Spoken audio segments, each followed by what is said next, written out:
Hey guys, in this video I am going to show you that how to fix Death Stranding error code 51003. So let's get started our video. First of all, you have to just verify your game. To do this, we open Epic Games, then we click on the three dots next to our game. Click on the manage and then you have to just click on the verify option here. This processing will take a while. After this, you have to just move on to the next step to fix our error 51003. For this, you have to just open your CMD command and run it as an administrator. After this, you have to put a specific command here, which is ipconfig space and then slash, and then you have to just put the flash t and s in one word and then hit the enter.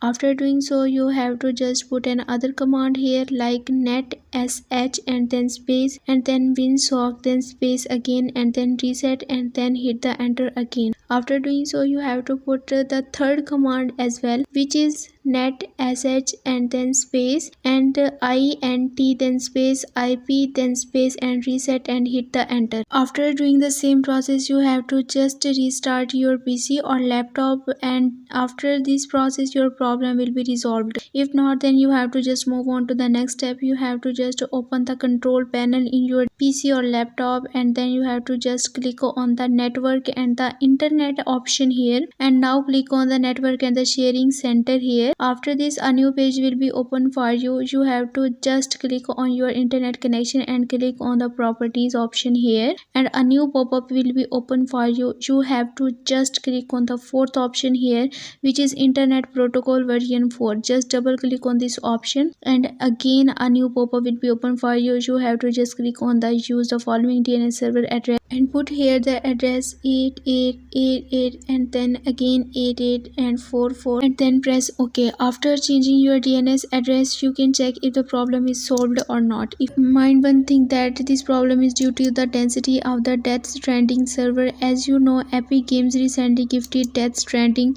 Because of this, the Death Stranding servers may not be able to handle the player's density. If this is the case, you can try to solve this problem by using VPN. So that's all for this video. Give this video a thumbs up and also subscribe my channel. Let me guide. Thanks for watching.